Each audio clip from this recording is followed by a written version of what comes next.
So welcome all, and thank you for taking time out from your schedules to join us today in the discussion theme 2022, the year of. And thanks to the PRCA team for giving us all comms professionals a midweek moment to really take a step back and think about the year ahead of us. I mean, we all probably can't believe January is almost over already. So I'm Julia, Managing Partner at AK Asia and your moderator for the morning. I was just discussing with the panelists ahead of the session today.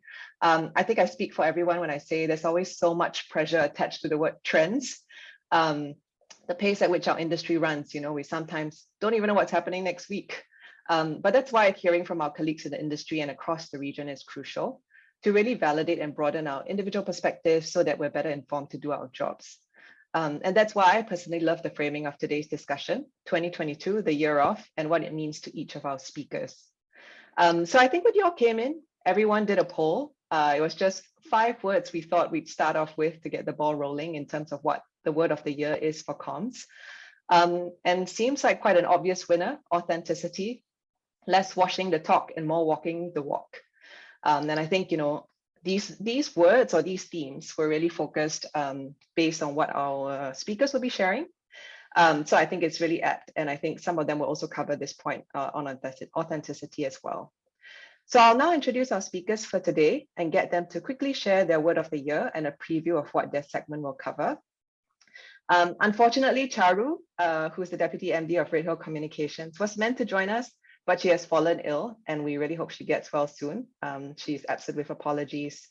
And so first up, we have Khali Sakkas for Heads of Insights, CARMA Asia, an experienced executive in the comms measurement industry. She was formerly Chief Insights Officer at Essentia and has served on the AMAC board and was chair of AMAC's Asia Pacific chapter as well. So Khali, 2022, the year of, what perspective will you be sharing today?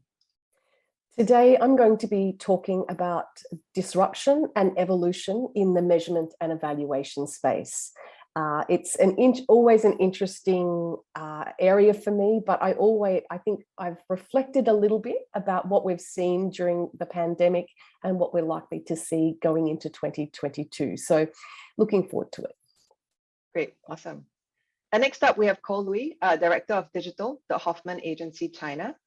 Born and raised in China, Cole is a digital native who's dedicated 12 years to the world of digital marketing. He leads the agency, digital business, and IMC planning since joining the company in 2018. So Cole, what will be your take on 2022, the year of? I think I'm still talking a lot about digital stuff. I know everyone is talking about, like digitalization, but, as we head into the new year, I think there's some new trends for a topic to watch out. So today I will be sharing some thoughts in terms of how we refresh, the digitalization strategy. I think especially for B2B because it's also quite challenging. Okay, great, thank you. And thirdly, we have Sean Kim, who's Global Communication Director for Hamshout Doodle in South Korea. Sean has over 15 years of experience in client and agency consulting, comms, and management for various global corporations, including Dyson, McDonald's, Reebok, and Coca-Cola. So Sean, 2022, the year of, what are your thoughts? It's going to be a complex year, obviously. It's very dynamic. A lot of opportunities were taken away from us because of the pandemic. But I think in 2022, out of necessity, a lot of innovative solutions, strategies, and methods have come out. And I'd like to touch upon a few of those and how they directly relate to PR communication in Korea, along with the media landscape of South Korea. Fantastic. Yeah, I think it's great that we have both Sean and Masato, who will give us, a little bit of a deeper insight into South Korea and Japan as well. So we have, last but not least, Masato Ui, Director for Tokyo Brunswick Group. So Masato joined Brunswick with over 20 years of experience in financial services, capital markets, and public policy. He led regulatory and governmental advocacy for PayPal in his previous role. And he was also formerly Director of the Monetary Affairs Department and the Payment and Settlement Systems Department for the Bank of Japan. So Masato, what perspective will you be sharing on 2022, the year of? Yeah, thank you, Julia. I resonate with the result of the poll, like authenticity should be the clue for 2022. And it's already 2 years past after the COVID-19 pandemic happened, but we are still in the transition phase to the new era. So I'm really looking forward to the discussion. Thank you. So thank you everyone for the quick introductions, and I'm sure everyone's looking forward to the sharing. Personally, my word for 2022 is clarity. I think these past 2 years have been all about reacting, responding, pivoting, trial and error. And I think lots of challenges, but also developments and new metaverses opening up. So agility and adaptability has really been the word of the year, right, for the previous 2 years. And I think that probably won't change this year, but we all know with finite budget, resources, and frankly, energy, this year for me, for comms, is really about regaining that clarity. It probably involves an acceptance that the world has moved on and it's time to recalibrate that North Star, right? Like why a brand exists, what it stands for today, who the core audiences really are, where they are now, and how we'll know we're getting through to them, I think. So things like metrics and measurement, which Khali will talk about today, is also going to be key. So I really believe today's discussions with our speakers will help us all, I think, get a step closer to finding that clarity. So each speaker will now present for about 5 to 10 minutes. Do drop questions you have in the chat along the way. We will save the Q&A to the end of the session, and we'll select a few for each person to respond to based on this segment. So it's great if you could maybe drop your question and who you're directing it to as well, so that we're quite clear on who you'd like to respond to those questions. So yeah, looking forward to discussion. And Khali, I'll hand it over to you. Thank you so much, Julia. I'm going to share my screen. Okay, is that all good from your end? Excellent. Yep, well, a big thank you to PRCA for allowing us to actually reflect on the years that have gone by, but what we're looking forward to and in 2022. And really, when I sat down and thought about approaching this topic, I really came to the conclusion that we're going to continue to see disruption in measurement and evaluation, but that will also see evolution. And we're going to see, I guess, going from strength to strength in terms of the actionable insight and what measurement can actually deliver to organizations. The second thing that I came upon was really this idea that for the last 5 to 10 years, I've seen PR communications measurement really being driven from within. So when you look at key milestones in measurement, the development and updating of the Barcelona principles over time, when you look at our focus in many ways to look at ESG and lots of different trends, they've come from within. And I think when I look at 2022, I think most of the key shifts that I'm seeing will actually be driven by external factors. And I think we mentioned earlier that, yes, the pandemic, we're 2 years into the pandemic now, we're seeing the impact of how we have changed our lives. And that flows through to measurement and evaluation. It's interesting, it's had that ripple effect right through. So the first thing I've predicted is that external factors will play a much bigger role for our industry in 2022.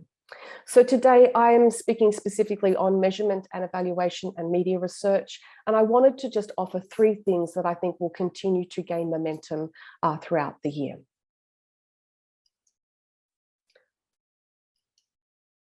Now, my first one is that the infamous AVE will continue to be an endangered species in 2022. And I think that a lot of industry professionals would like it to be on the extinction list. I think we've been trying to pave the way to make an AVE extinct, but I think that so many organizations are still using it, and I think that it still lingers on in reporting. So when I was sourcing the photo of the snow leopard in the background, there was a lovely sentence that said that the snow leopard is famous for surviving in the harshest climates and conditions on Earth. And I think that's probably true of the AVE as well. When you think about the effort that the industry has gone to really try and remove it from the way that we measure performance, it hangs on. I think 2022, though, will be a year where we see it under significant threat. And there've always been threats to using AVEs. There've always been some quite solid reasons why you wouldn't use it. But this year, I think we're going to see some quite new reasons why we're really going to see it move to the critically endangered species list. So let's have a look at a little bit here. The increasing threats that I think the AVE will be under. And my first point, and it's the priority here really, is that the true value and resonance of ESG messaging and the complexity of the corporate reputation issues cannot be measured by an AVE. They're failing us because we can't see ahead and we can't actually get to measure the complexity of PR and communications programs now.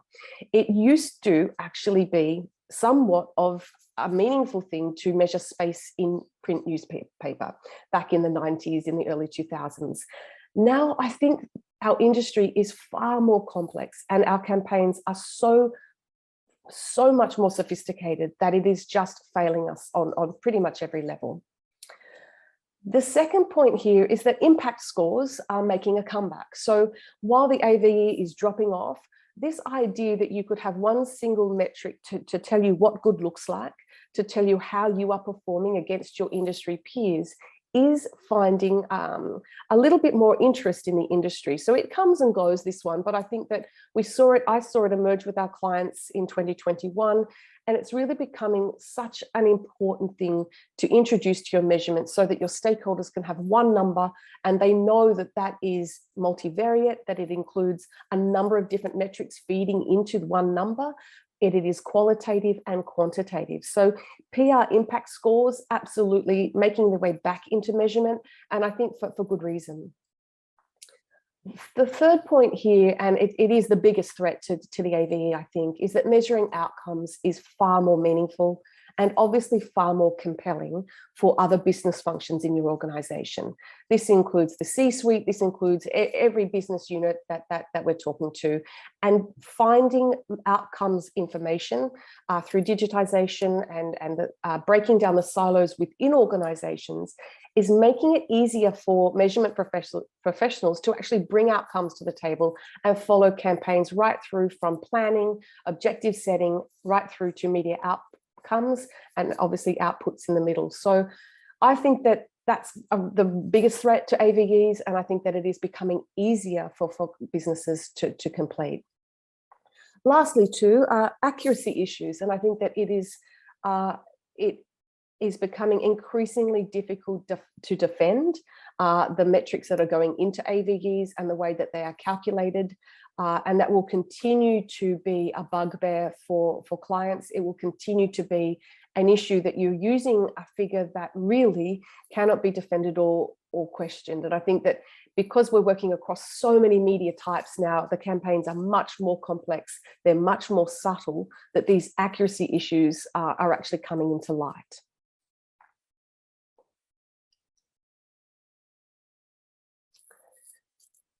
The second trend I'm seeing, and it's the one that I think will have probably the most impact on what I do in 2022, is that measuring internal communication will become just as important as external communication. So I've spent the last 10 years measuring the external affairs of large corporations and measuring the outputs and the outcomes of PR campaigns. And I think that what I'm seeing now is that that's just one piece of the puzzle, and that internal communications, employee engagement, all of these metrics will actually join the external metrics in integrated reporting. So they won't be siloed reports in terms of message resonance externally will be measured alongside message resonance internally. And I think that's a really interesting trend for us, because the more data sets that we combine into our research, the smarter it is at the end of the day. So let's have a look at why I think that we're going to see internal metrics come into the spotlight. The Great Resignation and the war for talent brings the internal metrics into the focus. And I think this is something that we've seen really throughout COVID. We've got 41% of the global workforce telling us or considering that they're going to leave their current job, which is a huge challenge for organizations, obviously. We're also seeing that as regions and markets are coming back to work, we're having to negotiate our return to hybrid working or working from home environments. And that's a huge challenge for organizations. Surveys from Mercer and Microsoft really indicate that employees want the best of both worlds. 70% want flexibility to be able to work from home. They want those conditions to continue, whilst over 65% of our team members are really craving that in-person time, and they want to return to the office to have those really great conversations and that camaraderie that we're used to. So one size will not fit all in terms of employee retention and attracting talent. We're going to actually have to really use data in a meaningful way to continue to engage our team members and to continue to refine our working from home and hybrid work policies over time. Thirdly, and this is really something that's come through from the big tech companies, is that workplace news is now global news. And it is one of the key sources and risks for corporate communications. So negative news stories through 2021 actually emerged from internal communication platforms. They weren't external risks. When you think of one of the biggest crises that Facebook went through, it was the leaking of internal memos. When you think about Alibaba's issues last year, we're talking about communication between employees on an internal communications platform. Activision in the US, another example of how internal communications and internal behavior became global negative news and a very, very big risk to corporate communication. So these are the things that really come together to bring internal metrics and making sure that you have your finger on the pulse internally, and that actually matches what you're talking about externally becomes really important. And I think that PR and communications teams are absolutely ideally positioned to solve these business problems. We're going to see PR and communications work a lot more closely with people and culture teams, with HR teams, because they actually share the same outcomes. So I think that, yeah, it's going to be a very meaningful change for PR and communications team to have more involvement with internal communications if they haven't already, because it can only bring a stronger storytelling and stronger authenticity to the whole process. The third trend is that social media will continue to disrupt what we do, especially disrupting research. I won't speak too much about this because I know that Cole, who follows me today, has got a really in-depth case study about digitization and social media. So I will just touch on some things that I think are really important and what we will see more of in 2022. Research is going to become more integrated. So instead of getting a report that is just market research or is just based on social media data or traditional media, we're going to see multiple methods, multiple media types being used as standard. It won't be an anomaly. That's because we can get access to the data and that we can use real-time information. Social media is going to continue to help us understand our customers and our stakeholders in real time. And I think the biggest change in the last few years is that we can get to things fast. We can get our finger on that pulse really quickly. We know our communities in a more intimate way because we are directly engaging with them. My last point here is that I think market research will continue to be disrupted because innovative social platforms and algorithms and methodologies will actually come through and start to disrupt that traditional model. So they're my three trends. I think that they're quite different, but I also think they're really going to change the way that we look at data within our organizations. We're going to have a more holistic approach and hopefully some silos will break down so that we can share data more internally too. Well, I might just pass to Cole now, and he's going to take us through social media and digitization in much more depth. Thank you, Khali. Just a gentle reminder to participants to share your Q&As if you'd like to, drop each of the speakers any questions in the chat, and we'll come back to that later at the end of the segment. And now we have Cole Louis, who's Director of Digital for Hoffman Agency China. So he's going to chat a bit about rethinking your digitalization strategy. Yes, thank you, Julia and Khali, for the introduction. Wait a sec, let me share my screen right now.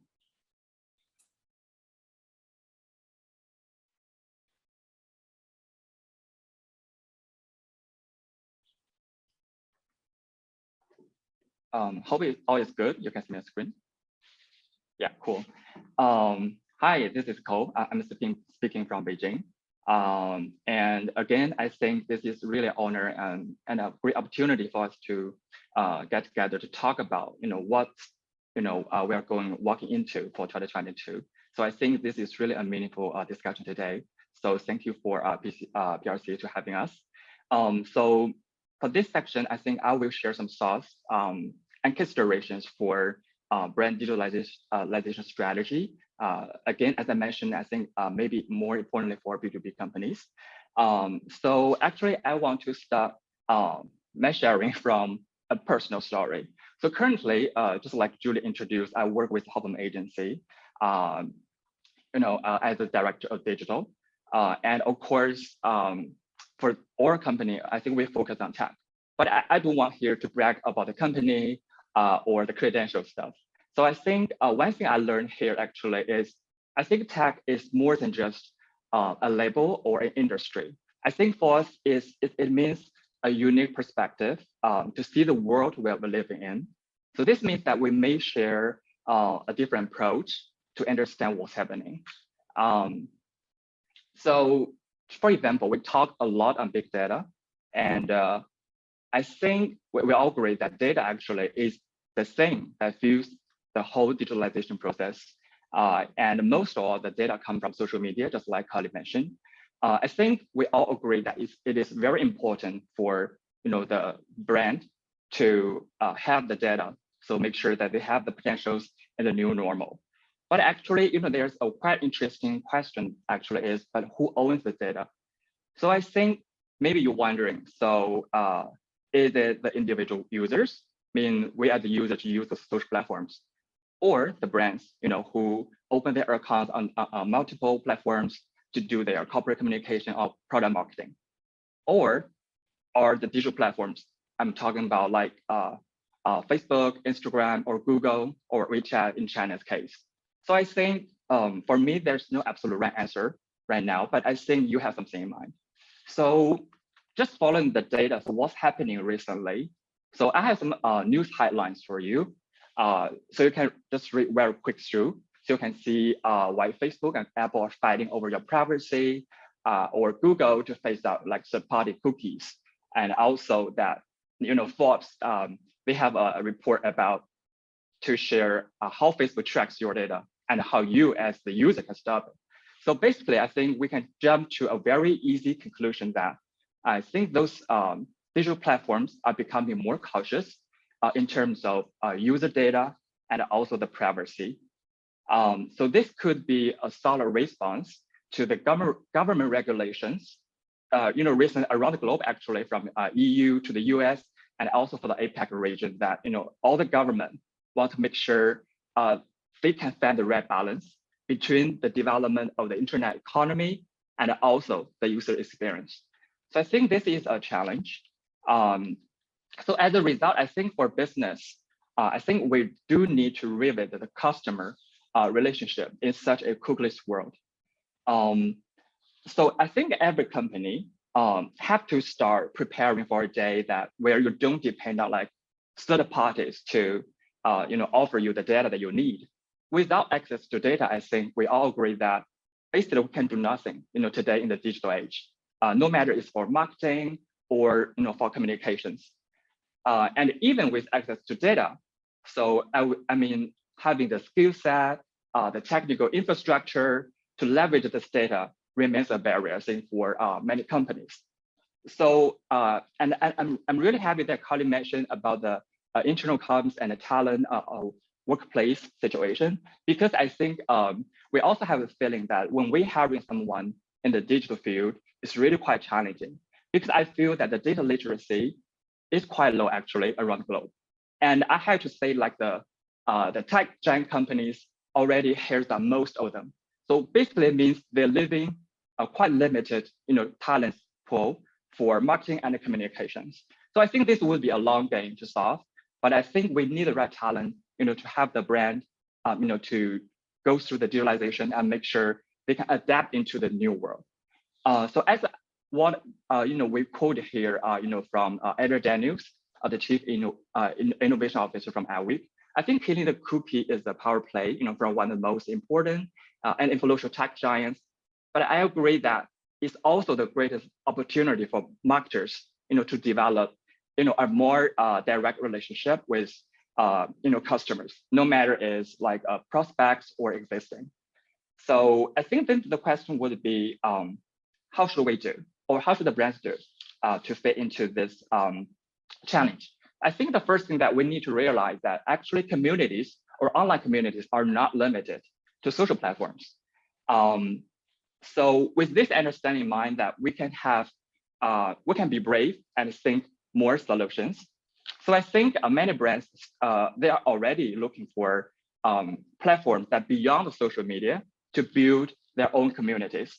So for example, I think for e-commerce, music, audio chat, or gaming, I think these platforms, they will be niche, but I think it will help the brands to target a specific population or demographic. I think for brands that are not entertaining by nature, but that I'm saying maybe for some B2B companies, because their brand and product is really challenging to explain in a quick short video or an image or stuff like that. So I think for that kind of company, only like a halo topic, for example, like gaming, I think it will be more important than ever. Again, I think this would shed more light on how important the content that we create, online and offline. So I think let's just go back to to this topic, right? When I first got the topic 2022, the year of what, the thing actually comes to my mind is this would be the year of building a digital ecosystem. I'm saying this because in the past few years, I think when we're talking about digitalization, there are a lot of different digital elements, website or social media, especially, and the big data and stuff like that. But the thing is, for every brand and business, I think it has to build an ecosystem that actually is suitable to its own conditions, especially when talking in the first place. Right now, we're in a world, there are no more free cookies. And also we're facing a trend that social media, I would call decentralization, because I would really strongly recommend that we put, the brand or the company in the center instead of we put Facebook or Instagram in the center, because eventually I think we need to have the data. So then the question will go to how we build, such a digital ecosystem. So let's read this headline again. It's a report from The Verge. So it's about the CES just happened from Samsung. I think they used Metaverse experience, just to impress the guests and visitors. Again, I think Metaverse really has been a quite popular topic in past few months, but it's really a Metaverse, the answer to a lot of things. I think in terms of digitalization, seems it may not be the ideal answer. I think for me, okay, you may not agree with me, but as a digital person, I have to say that actually for me, Metaverse is not a new thing. It cannot solve all the problems you have with this hype. I really think we need to be careful when we use this concept. Then we have another idea, and it's also quite popular in the market, the term CDP, or customer data platform. I think this might be a good solution because it starts from the business perspective, and it also put data in the center. So that means when we build the stuff, we came out with objective, and that would be the good question of why here. So talking about CDP, I think this makes more sense. Why? Just a couple of reasons. I think for CDP, it can protect the customer data privacy, and also it can comply with security regulations, no matter from the government or from the company. Also, I think for a CDP, it can leverage the real-time data collection, so the brand can be more responsive in real time. And with this data on board, I think the brand can easily identify and target the individual customers with determined messages. Of course, this has to be built on the typical customer journey that we have to have insight on, so how we can build that journey. And last, I think So CDP can create a single source of customer data that's accessible actually across platforms, and departments, and technologies or business units. I think it's a shared space. So that actually can make the decision-making process more effective and in a quicker way. So I know this kind of could be boring, so that's why here today I'm bringing some example that we did at the Hoffman agency. So this is a project we call actually Smart Social Project for Infineon in China. So as a leading semiconductor company, the German headquarter company wanted to transform their marketing communications in China market. So this is the pilot program. They want to work with us. So we work together to redefine their digitalization strategy and also to build a CDP platform based on its WeChat account. So what we have done, just to put it short, we have done like 3 steps. I think the number 1 is we have to plan and set up a digital ecosystem that apply to the situation that Infineon is facing in China. And then we decide to build a user data center on WeChat and also at the core place. Why WeChat, I think, is quite simple. I think, for China, WeChat is actually the dominator in the digital space, with a very large user base, over 1.4 billion. And that is a massive user there. And also it connects multiple marketing scenarios, from online and offline. I think that's also quite impressive. And also from the technical side, it offers a wide range of possibility on technical support through APIs.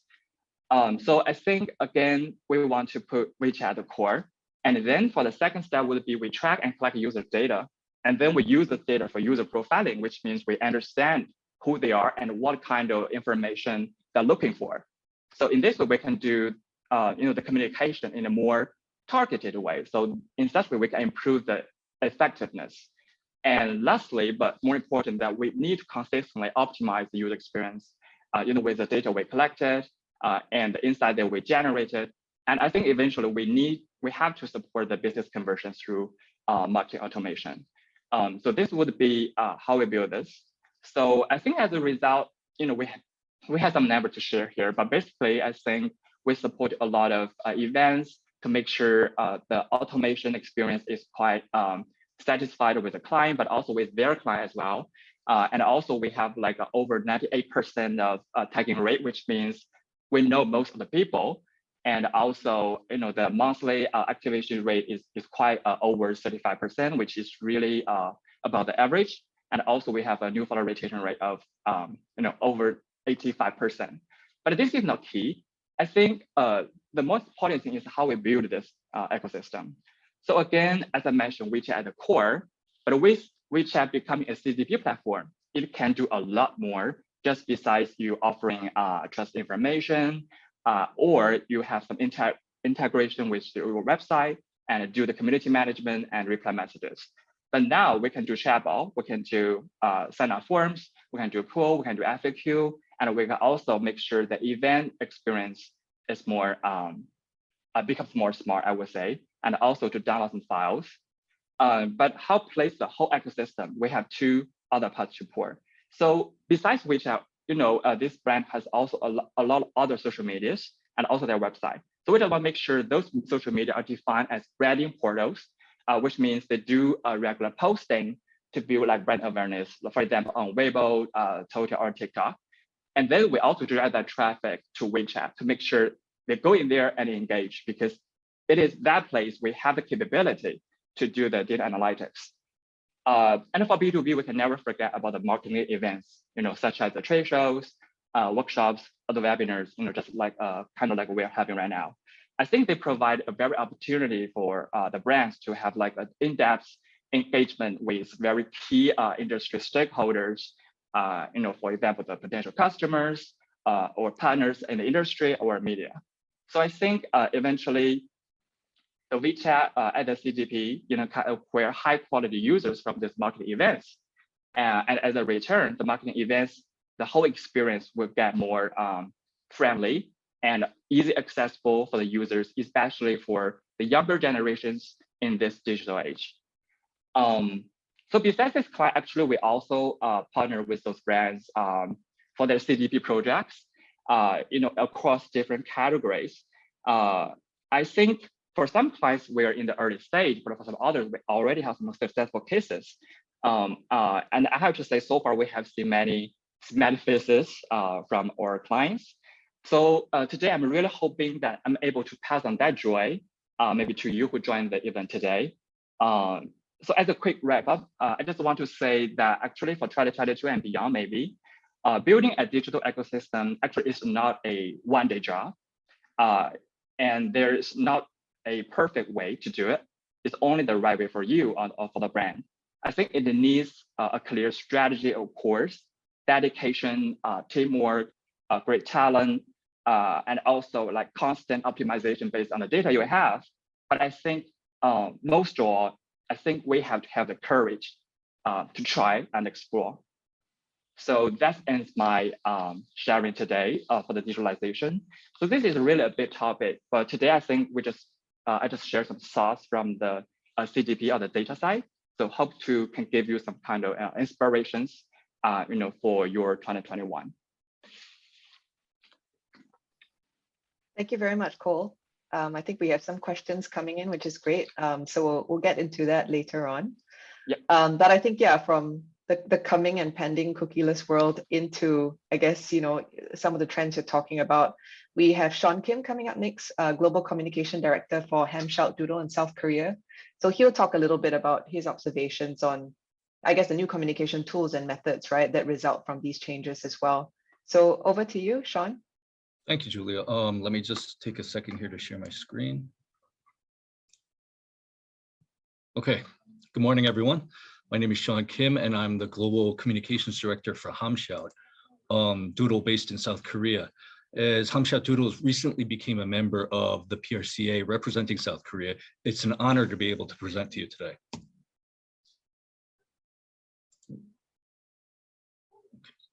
So 2022 is the year of the tiger. It has a very special meaning in South Korea, as the tiger is a sacred animal and Koreans have adopted it as a symbol of their culture. But beyond South Korea, the pandemic has created unprecedented change in every aspect of life. I'm sure everyone can agree to that. And while it's presented various barriers and obstacles to traditional PR communication, it's also opened the opportunity for some innovative tools and strategies to take advantage of. Through the following slides, I hope to provide some insight on the trends for South Korea in 2022 and how they relate to PR communication activities. The first big trend is technology. I mean, the past two presenters have gone really in depth on technology, and you can say this is a given for any year, but in 2022, terms like artificial intelligence and Metaverse will be even more prevalent than they were before. And finding a way to effectively use this influx of technology for communication is a major task we're facing. Before I go into detail on this slide, let me provide some background information. I'm going to talk about the portal site Naver. In Korea, Naver is the most used and influential portal site in South Korea. The way I can best describe it is a portal site like Naver is combining Google, Yahoo, and Reddit and pumping that combination up full with steroids. Because over 1/3 of the entire population in South Korea log on to Naver on a daily basis. It offers everything from search functions, news, shopping, social media feeds, influencer content, entertainment, and pretty much anything else that can be put on the internet. And currently for PR communication in South Korea, positive exposure on the Naver portal site is of the utmost priority, regardless of industry, brand, or company.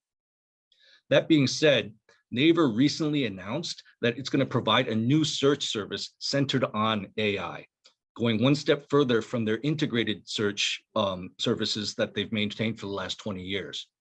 Simply put, whereas the existing search engine provided a standard answer to basic inquiries, the new search algorithm combined with AI actually presents results customized to personal preference, reflecting the latest trends and interests. Naver's AI analyzes the preferences of individual user groups through machine learning and provides users with results based on content and trends related to their searches.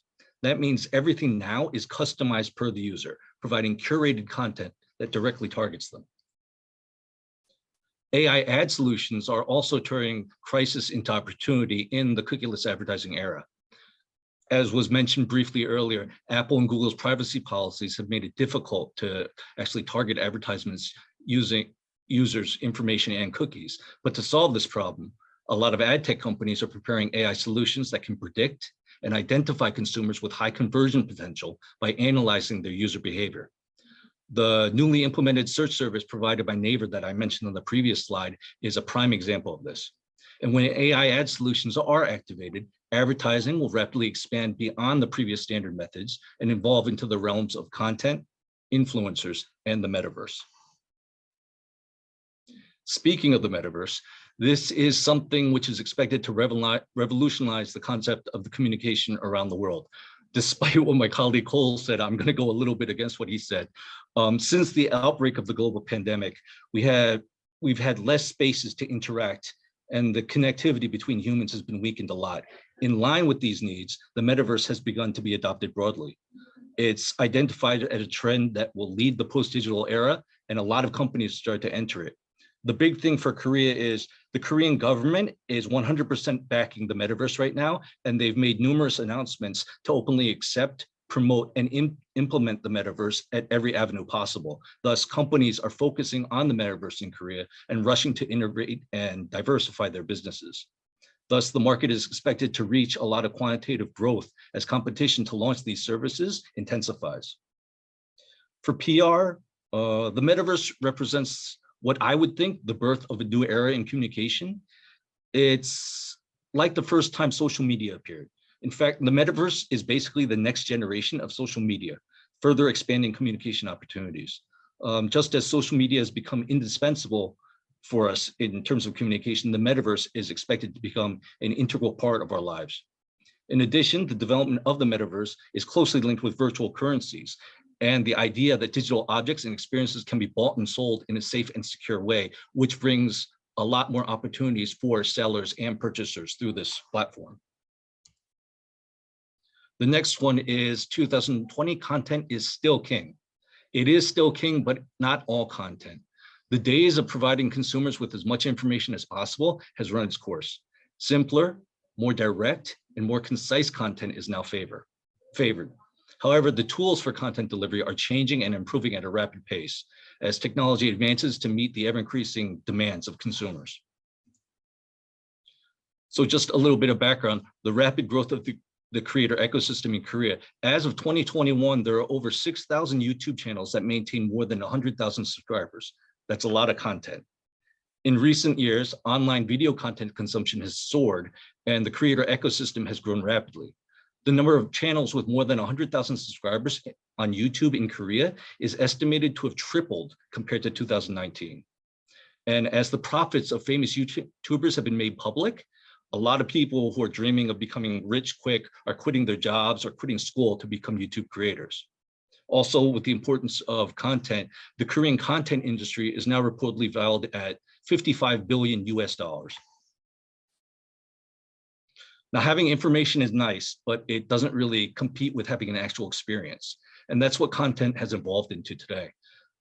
Content is not just the delivery of information in a consumable manner, but rather a full-fledged experience that's to be taken in with all 5 senses. Consumers don't want to be flooded with brand information they can hardly differentiate. They want something that stands out, it's easy to comprehend, stimulating, convenient to access, and personalized as well. Consumers are more interested in high quality original content.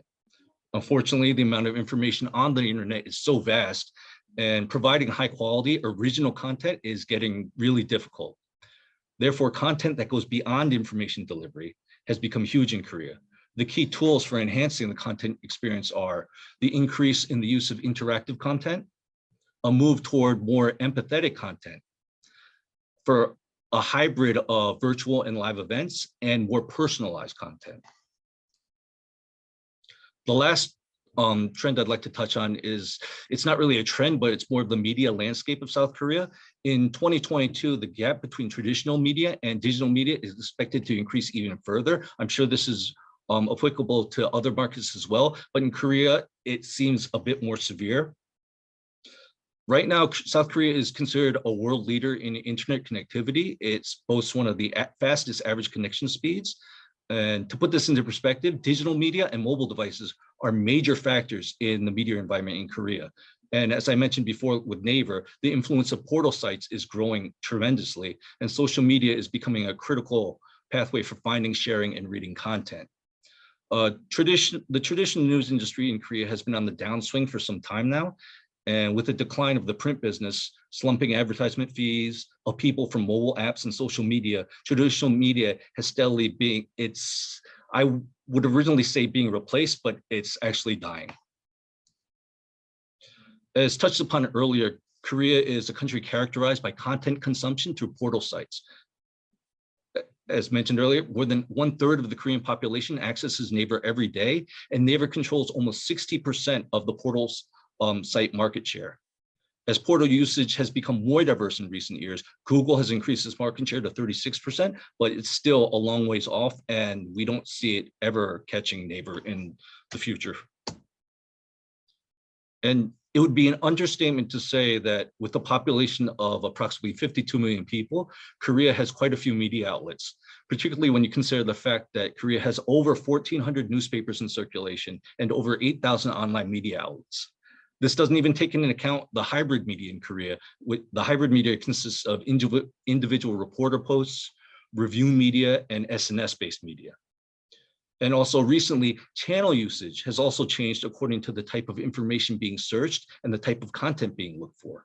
More and more users are getting information via videos instead of text.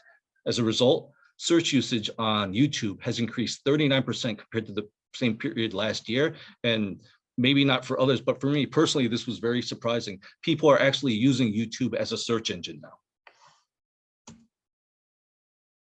That's all I have prepared today. Now I'd like to pass the mic to my colleague, Ms. Masato.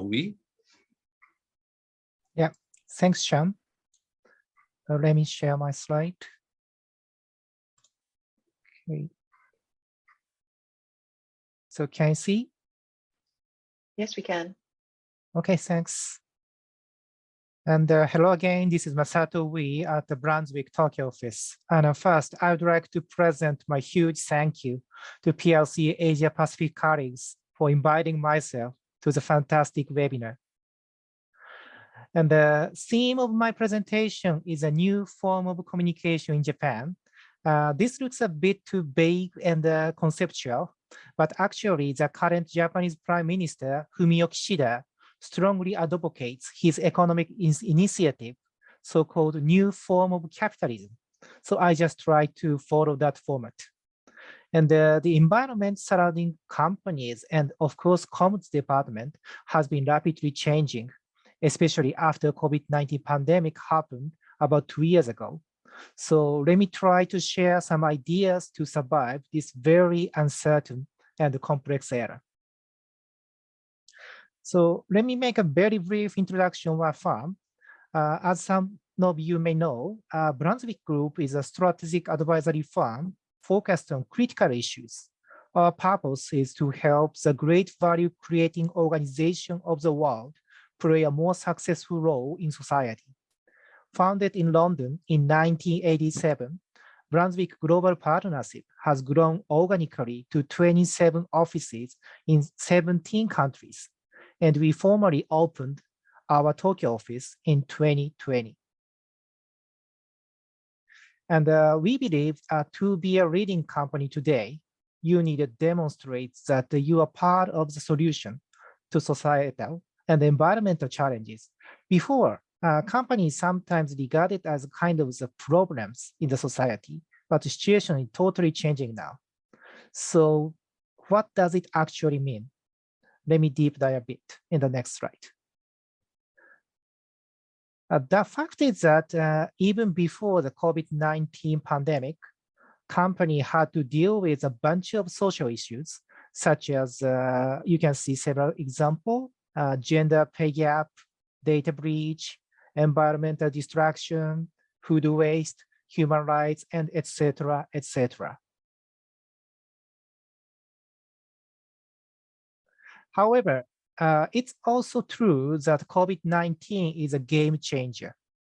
COVID has interacted with almost any major issues you care to mention, and highlighted and expanded each issue as well. Specifically, you can see inequality, technology, system resilience, biodiversity, climate change as a big challenges with a lot of associating issues. All we have to tackle. So companies are facing challenges from many angles. Just imagine the difference of the problem that the CEOs of 20 years ago and those of today are struggling every day.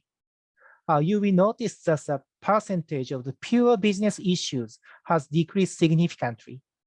Instead, the rate of issues related to business and other areas, specifically societal, political, and financial, has increasing considerably. For example, social, activists and NGOs are more powerful in the business field, and the multi-organizations are really struggling in the different culture and the regulation and the business practice in each jurisdiction. And the consumers are more powerful through SNS, of course. And the employers are not so just to follow the company. They are more vocal than before. And the political, of course, geopolitical tension is almost always a center of the issue, especially the elevating US-China tension. And the financial, and ESG is really the center of the issue. So these kind of the complex mixture of the areas of the issues are really the center of the interest of the CEO of the companies. So this slide describes the recent development in ESG. Though all agendas are very crucial, today with a constraint on time, I just want to pick up two issues. In the left top column, I'll focus on the S of ESG. In many jurisdictions, especially in Japan, governance comes first. The government authority and a kind of the designated corporate governance code and the stewardship code to give the more governance in the capital market in Japan. And especially the last year, and ESG, around the ESG, environment is suddenly show up at the center of the issue, and COP26 was a highlight of that. And S, especially on a kind of the turmoil around the supply chain management, and some S issues like human rights as other things should be really the center of the issue. And honestly speaking, before, of course, CSR is important, but it's a kind of far from the center of the business. But now ESG is really in the center of the business. And related to that, and I just put on the right top side, ESG is a senior leadership concern.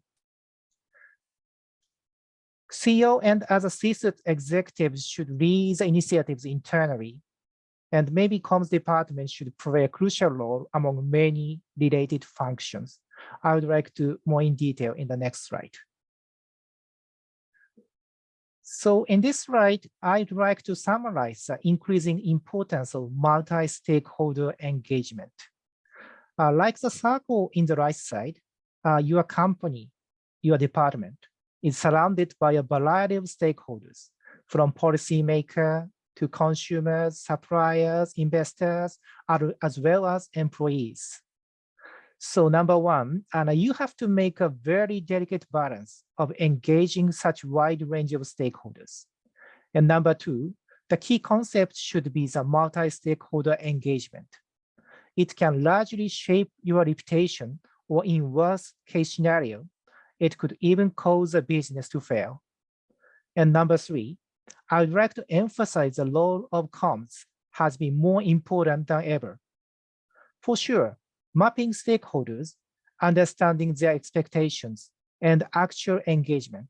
Such tasks cannot be done by comms department alone. Again, this is essentially the responsibility of CEO and other C-suite executives.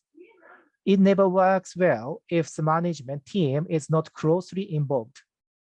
But the PR department should not only be responsible for disseminating information, but should also work more closely together with the management team to provide a comprehensive coordination function within the company.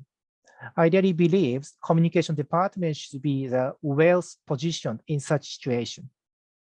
And finally, there are 2 points of interest of 2022. Sorry, though, I did not prepare in the deck. Number one, greenwashing, or more broadly, ESG washing will be a major point of discussion. After COP26 last fall, which kept 1.5 Celsius goal alive, the time when it is enough for companies to simply declare their goals for decarbonization has passed. And the question is how they are actually implementing them. At the time, I expect that the companies with a large gap between what they say they are doing and what they are actually doing will be subject to a significant criticism. Prepare for that. And secondly, in multi-stakeholder engagement, it is important to consider employees as one of the significant stakeholders as well as external stakeholders. Therefore, internal comms will become even more important as companies will need to understand how to deal with complex social and business issues while gaining the support from employees. Okay, thank you so much. That's it. End of my presentation, and back to Julia. Thank you very much, Masato. We've gone on quite a journey with each speaker. We've gone from, big shakeup for measurement this year, and the closeness to extinction of AVEs, to the need for more decentralization of communities and channels, the importance of data ownership and putting the brand at the center of our digitalization strategy. We've also looked at which sort of channels and which new sort of tools to focus on in planning for 2022, and the continued importance of content. To now the holistic comms approach with multi-stakeholder engagement at the core, and just a watch out for ESG washing as a major point of discussion. So yeah, it's a very, I think there's been a bit of a narrative in the middle, but also some really big picture trends as well. And I think we've had some good questions that have come in along the way. So maybe we'll move into the Q&A section a little bit.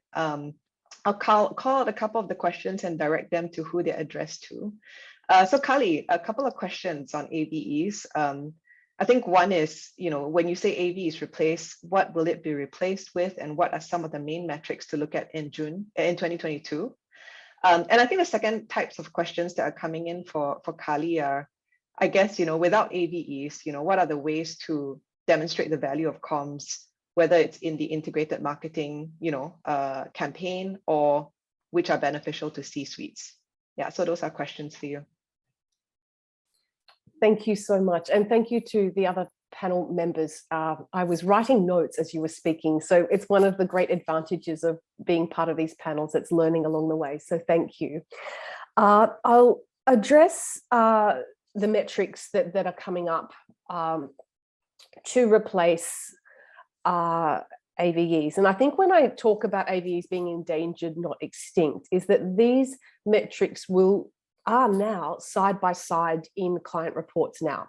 So their measurement reporting, an AVE is there, but it's always accompanied by other metrics. And I think that it will be a fade to black scenario where the other metrics that we're including are becoming more compelling and telling a better story. For me, media analysis, the metrics that we will be using this year are more PR impact scores.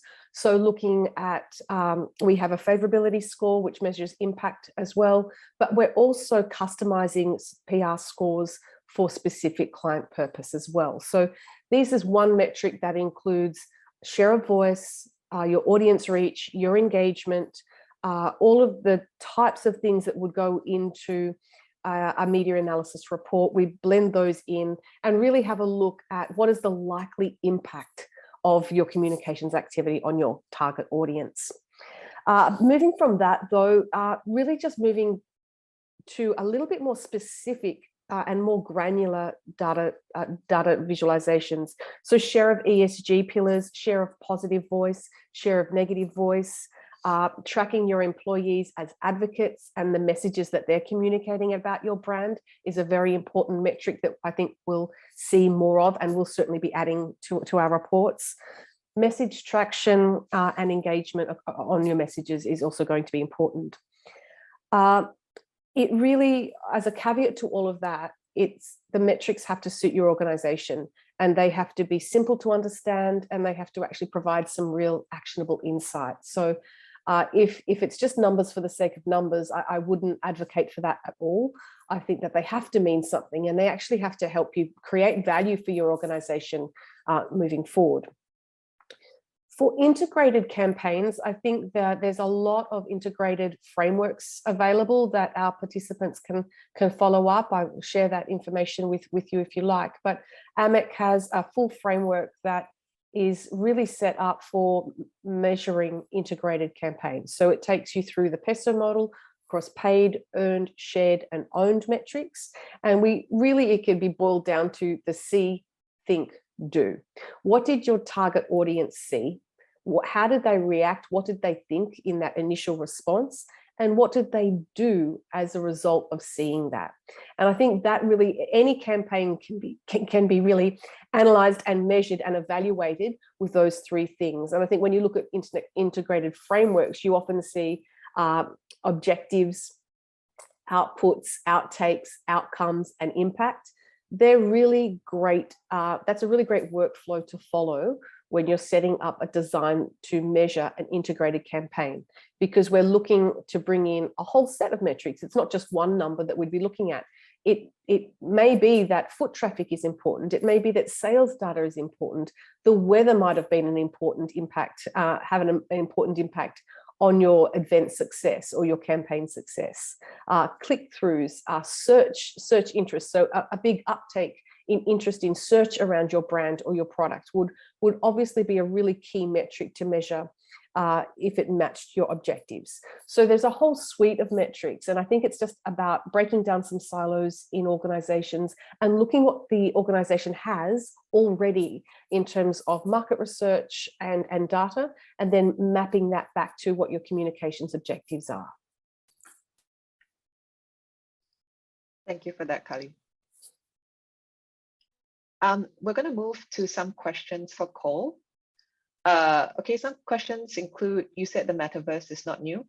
Assume you are hinting at the gaming industry. You talked about, communities as well. Can you elaborate? And secondly, it doesn't solve your problems. Can you elaborate on this as well, given the experience you have in this space? Maybe we'll kick off with that first.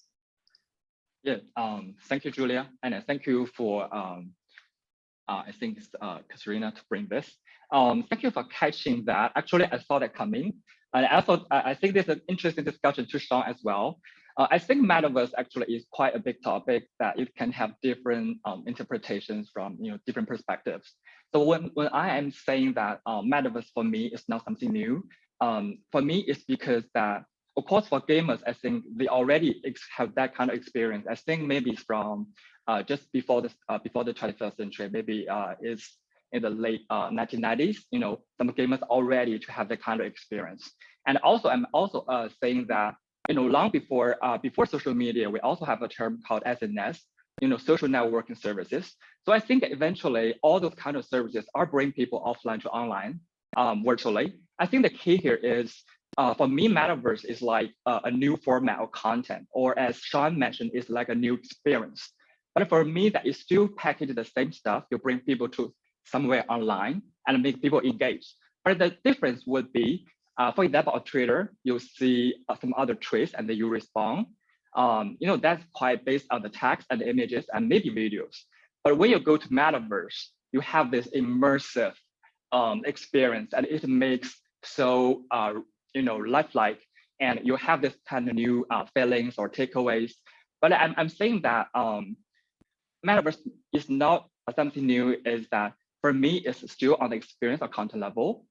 So when we just look at the essence of this matter, I think still that just people or the companies are looking for constantly find a new way to make sure that people stay online and they can generate user data. So then go back to the second point about when I said that a Metaverse is not the solution to all problems, because I feel there is really a hype about Metaverse, and even Facebook, the company changed its name to Metaverse. So I think people are talking about this to the stock market or everywhere, but I'm thinking it's more from the data perspective.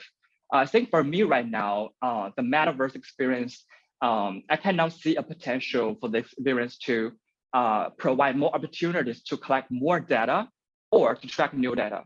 So from the data tracking perspective, I think Metaverse is still like, the social media or other kind of experience we have.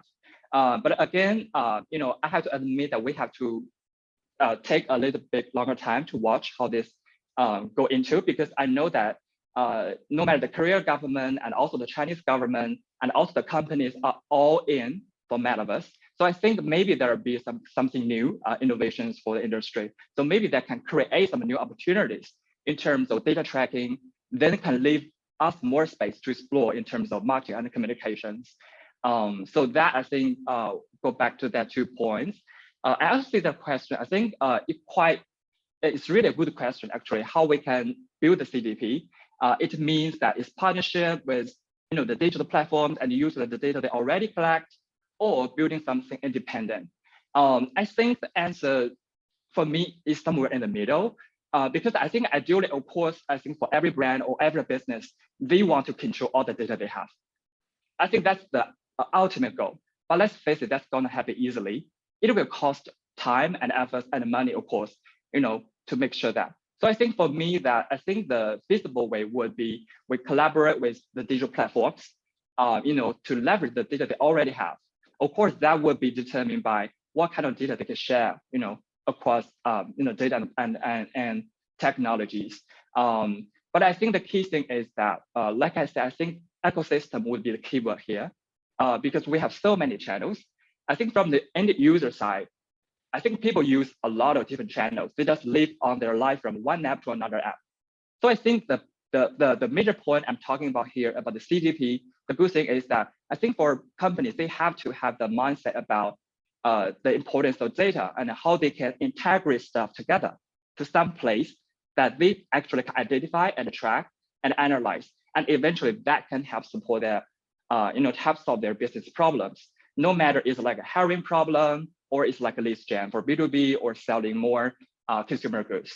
So that would be my answer to the questions right now. Thank you very much, Cole. We'll move on to Sean. Sean, I personally had a question. You talk about the comms tools and methods to look out for in 2022. I was wondering if you had a perspective on what is one you feel we should deprioritize in the year ahead. Oh. I'm gonna get into some sensitive area here, but despite what I said, from our experience, what we've done here in the Korean market for our clients, if anything, I would deprioritize the metaverse. Not because it's not working, not because I completely agree with Cole, but I do agree with a lot of his points. Right now, it's a novelty item. That's part of it. That's why the government is really pushing it hard. I think if technology advances a little bit more, then it can reach its full potential, then it will explode. It will be the main platform to go to, or the stepping stone to the next generation platform to go to. But right now, for example, we've done a couple press conferences in Korea using the metaverse, and all our invited media during the first press conference, they were happy. It was interesting for them. When we got around to the third one, they were bored by it. They had complaints. They didn't know why we were doing it. So I think part of it is perspective, but also, like I said before, when the technology can really open it up to reach its full potential, that's when we'll see the metaverse in its full. Right now, I think it's still kind of hard to comprehend, and because people aren't really used to it. They don't know what to do with it there. I think once those not really guidelines, but once those parameters are set, it'll make it much easier. Thank you for that. And I also wanted to bring up one of the questions from the audience about Naver. Mm-hmm. Do you think it's more suited to B2C? Have you seen successful ways that B2B have used the channel, specifically professional services and reinsurance? Oh, definitely. Like I said before, Naver is pretty much everything. everything that's on the internet. It caters to everyone. It offers curated content. So for a lot of our clients that do B2B communication, we use the Naver platform religiously, because instead of going through traditional media like trade journals or whatnot, it's better to get them on a place where they're going to log into every day. And one of the features about Naver is, as opposed to other countries, the Naver blog section, where it has all their blogs that they host, it's more geared to professionals, experts, or B2B communication. It's very high end, where the normal user wouldn't understand half the content that's on there. Obviously, there's a lot of travel, there's a lot of like daily look stuff, but it's mostly very high-end technical content that's based for B2B communication, and we leverage that a lot during our communications. Also, it's twofold, because those blogs, because they're hosted on Naver, if anyone searches on Naver, those results come out first. So we're getting first in mind into our clients, our customers' clients in terms of B2B. And also, if we lower the level of the content a little bit, we can also approach B2C as well with that. Thank you very much, Sean. We'll now move on to Masato. A couple of questions for you from the audience. How can communicators guide clients against greenwashing, especially in situations where there's a gap between ESG commitments and execution? Oh, thank you, Julia, and the person who made a comment. Yeah, it's a really great question. We have to start from the fact that there's a some or larger gap between ESG commitment execution as of now in many companies. And honestly speaking, it's painful for comms colleagues, but I think we should come back to the idea of authenticity, which showed up at the poll at the beginning of this call. From the viewpoint of authenticity, it is okay to make mistakes or say too much sometimes if a company follow up in a candid and thoughtful manner. But on the other hand, to tell a lie intentionally as an organization cannot be acceptable at all. Once revealed, you or your company will take a risk of losing everything. So I believe that can be a guidance for action. And the next question, I guess, if you had to pick one key trend for the industry for Japan, what do you think it'd be and why? Big question. Okay, thanks. And but from the viewpoint of the comms, yeah, I'm paying attention to the development of narrative will work more as a center of business in the Japanese market. And under the very complex and uncertain environment with the COVID-19 pandemic and the ESG development as well, many Japanese companies, also foreign companies, try to expand their footprint in Japan, try to expand a solid base on why they do such business and why employees have to work in that company. And always customers and employees also require more stories on why rather than the what and the how. And related to that, Japanese government intends to make a new rule on financial value disclosure or corporation within this year. I guess these movements can resonate with each other.